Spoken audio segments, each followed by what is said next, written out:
last season, we know things went awry. What's better? What's better about this locker room? They're really tight. And Mekhi Becton, when asked, he said, yeah, I think I would agree with that this is probably the closest team I've ever been on. And that was a guy that I really wanted to hear talk, Adam, because he came to Philadelphia with no expectations. Obviously, they have a pedigree of winning, but you could just see that even Mekhi Becton said, yeah, it felt great to be out there, but we got to win one more. But he mentioned about how he sought out Lane Johnson to go. He was the first person they wanted that he sought out after they were pulling away and they were going to win. It was evident they were going to win. And he said, I want to win the next game for Lane.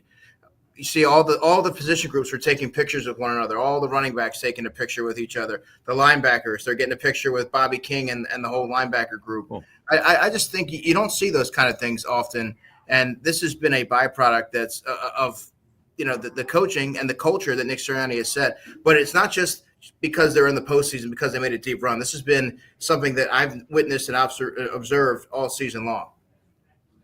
Great stuff. Unbelievable. I know it's raucous down there. We want to welcome everybody into Inside the Birds post-game show. Again, Geoff Mosher, Adam Caplan, Andrew DiCecco has just come back from the locker room. We have people in the chat that are going to want to leave a comment, ask a question. Of course, if you hit that super chat button, a big tip always helps us answer your question and display it here on the screen. We appreciate everybody for doing that. Andrew, obviously, the whole Cam Jurgens, Landon Dickerson thing going on throughout the game. They start Landon Dickerson, Jurgens. It looked like at one point those two guys were arguing over the sideline over who should play. What did you learn from Nick Sirianni, from the line about what went into that decision and why Cam had to play the second half?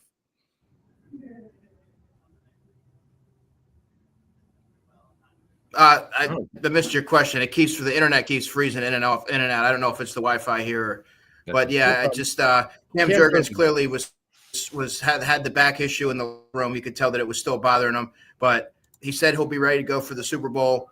Landon Dickerson, I saw him walking after the game, and I think I saw him in the locker room briefly, but I didn't really get a chance to talk to him. Nick Sirianni was talking while the locker room was still going on, so. I think that it just came down to Landon was banged up. They put Cam Jurgens in there, and Jalen Hurts spoke about how gritty that performance was. Nick Sirianni spoke. I caught the tail end of Sirianni about how tough and gritty that was for Cam Jurgens to step in there, not having practice all week. And so, one thing that really stuck out to me, guys, was somebody like Cam Jurgens fighting through things. Players that are depth players that stepped up in critical moments. Oren Burks forcing a fumble. Tyler Steen, I thought, aside from the miscommunication on the Frankie Louvu sack and the false start, I thought game. I talked to him after the game as well. Will Shipley scoring a touchdown and forcing a fumble and having the 30-yard kickoff. This is a really deep team, and they all prepare as if they're starters. That's something that I've heard throughout the season from players, practice squad players. They all have that mindset. So when they are plugged in, it's not like the lights are going to be too bright. You don't have to worry about the moment being too big because they're already wired to think that way. Andrew, I'm not sure if you heard this because a couple of people said this in social media. I see Matt Gaffney in here is talking about it. What did Hurts? Do we know what Hurts said about Sirianni in his press conference? Did you pick that up? Because yeah, he said he got mad at he said he got me out of my straitjacket, but he didn't elaborate on that. He didn't answer any other further questions. But he said he got me out of it. He let me out of my straitjacket. Oh, okay. So they were aggressive today. Okay, that's the way I would read that. Okay, I'm just going by what you just said. Yeah. So Matt Gaffney, because the question was, this has been a conservative, right? Yeah. The question was, you guys have run a conservative offense. How did it feel to see all things clicking, offense and offensively passing and running? And he said, yeah, they let me out. The last part of his answer was they let me out of my straitjacket. That can only be interpreted one way. If you look, a person in a straitjacket has both of his hands tied behind his back. Yeah, right? And it's funny because if you listen to some of Jalen's press conferences this year, he kind of hints, well, this is the way they want me to play. Which, okay, but we know we've all talked about it. We've seen it. Everybody knows there's some games where Jalen's not getting rid of the football.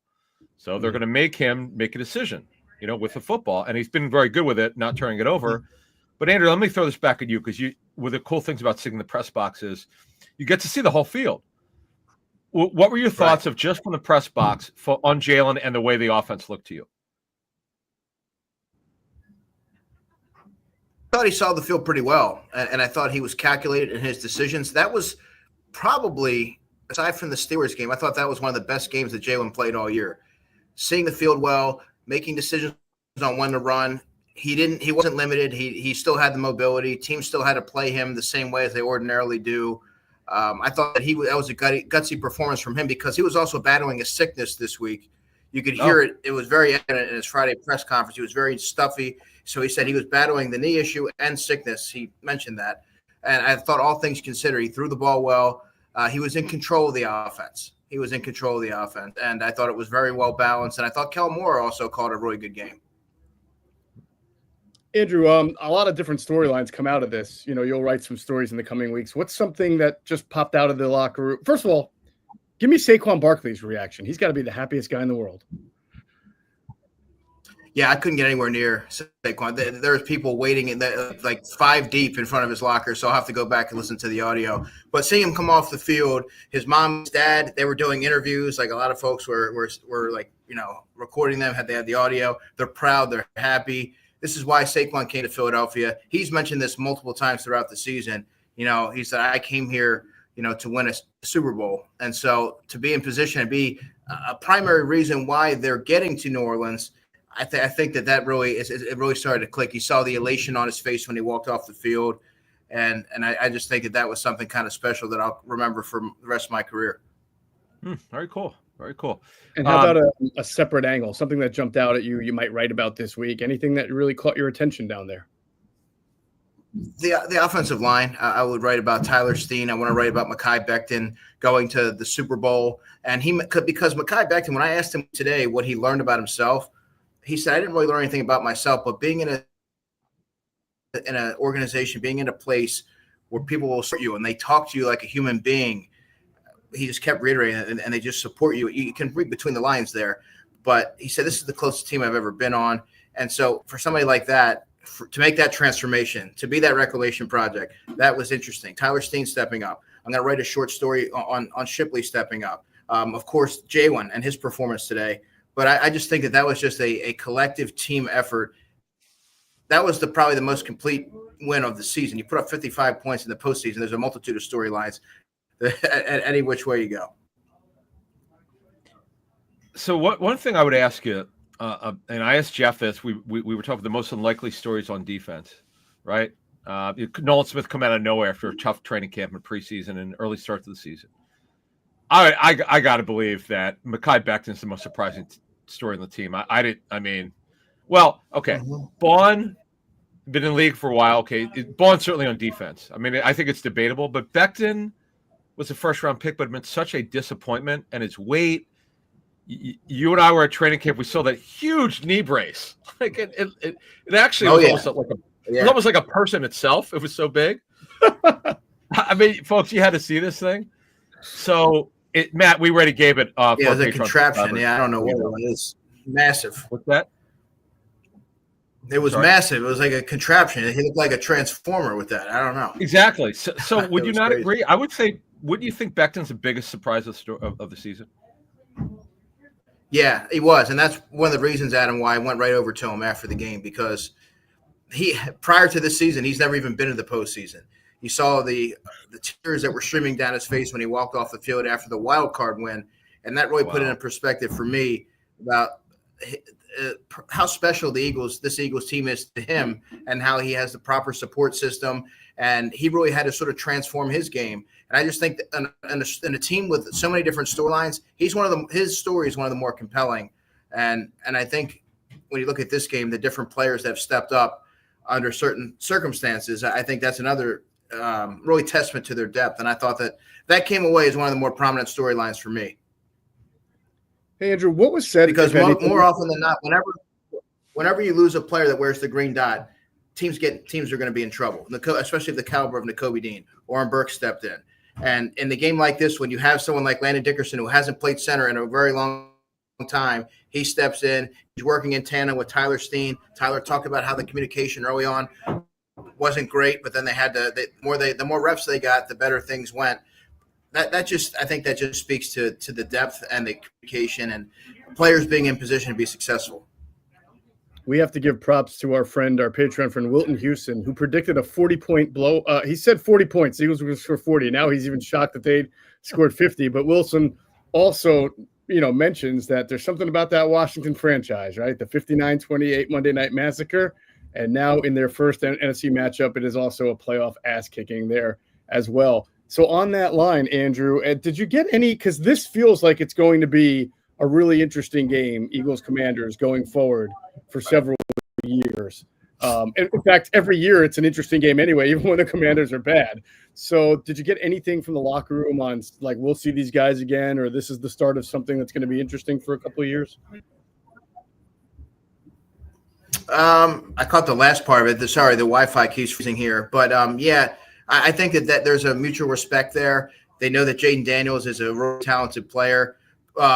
As a sidebar, when you see somebody like Frankie Louvu, who kept diving over the pile there and leapfrogging, a lot of the players, Becton and Steen, said, we thought that was hilarious. Because then you hear the official, and he goes, Washington has been informed that we can award a touchdown. Like, I don't remember the exact wording, but the press box was laughing. You hear Lincoln Financial, they were going bananas.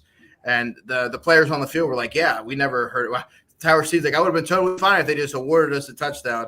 And we didn't have to go out there and kind of put it out. But, yeah, it's going to be a pretty formidable opponent for the foreseeable future. So there's mutual respect there. But I don't think that they're happy with the chippiness. That was something that they said, yeah, they were talking a lot and things like that. But that was a sign of a team that didn't have a ton of confidence. That was actually quoted to me. Did any of the players in the locker room talk about the Chiefs or Bills, whether they cared? Teams typically don't care. They care, but they're not going to let you know publicly. Usually behind the scenes, you talk to front office people and they go, yeah, we'd like to play this team or the other one because of this, that, and the other. Get any sense from – because I would think maybe the Chiefs, just because of what happened 2 years ago, they want to get revenge? I don't know. No, I think they're just glad to be moving forward, and they're of the mindset that they can beat any team, and they're focused on trying to beat any team that's in front of them. I didn't get a sense that there was any preference one way or the other, and at least they weren't outward with that. They didn't come out and say it. Gotcha. Andrew, did Jalen talk at all about getting AJ Brown like really back into the game plan for the first time in quite a while? Yeah. Yeah, I caught the tail end of that question, but it seemed like AJ was happy. AJ got the ball. AJ knows exactly. Yeah, I would say so. I didn't see any book reading on the sideline, so I'm gonna assume that AJ didn't need any relax or meditation techniques. He was okay. He was fine. He wasn't like looking for chapter 11 trying to figure out how to help himself. No, he was fine. And I actually thought he really handled the Marshawn Lattimore chippiness early on about as well as you could have in a game like that where emotions are high. Marshawn Lattimore was doing everything that he could. And I was watching it because I had a unique angle to get under A.J. Brown's skin early in that game. And it would have been so easy. A.J. towers over him. A.J.'s more physically imposing than most players. He could have easily just knocked him on his backside, and Marshawn Lattimore could have flopped. But A.J. put his hands up, and he got out of there, and teammates separated him and got him out of the fray because they're playing for something greater than that. They didn't want to get caught up in the garbage. Any sense of what? Because typically during a bye week, you have they have some light workouts for a couple of days, and then they give the players the weekend off, or a couple of days off. Then they fly Sunday, because usually you fly Sunday to the next place. Did they mention anything about practice or anything this week? No, not yet. I'm actually really looking forward to seeing what the schedule is going to be. Yeah, so I can plan my week around it. But I assume we'll get a schedule tomorrow. Gotcha. So the concussion protocol becomes interesting for Kenny Gainwell only because if it takes longer than a week, even if it's under 2 weeks, eventually the Eagles are going to fly out. Who knows when? They fly Sunday, usually Sunday. Fly this Sunday, right? So if he's not cleared by Sunday, Adam, you would think that he would have to fly out either later and maybe miss a practice or two, or if it extends because he got hit pretty hard, we'll have to see. That's actually a really good point. Problematic. That's a really good point. I did see, for what it's worth, I saw Kenny Gainwell in the locker room. He was in the running back picture where they were all with Jamal Singleton. Good. So you're right, though. We'll have to wait and see how that goes. That could be a tricky situation potentially. Rookie Diary is going to be pretty lit this week, huh, Andrew? I can't tell you how many people were texting me and how many people were tweeting at me saying, I can't wait to listen to this edition of the Rookie Diary, and Will said, Drew, I can't wait to talk to you this week. We got a lot to talk about. That's awesome, man. That's so fun. He got robbed earlier this season for a touchdown, but he got it this time. That was cool. He said on the 57-yard, goes, I ran out of steam there. Yeah. Slight difference between his acceleration and Saquon Barkley's acceleration. Will could run though, man. Will could run. That's what got him to be a 4th-round pick. I mean, he could run straight line speed for sure. Straight line. He was laughing. He goes, yeah, I ran out of gas there on that.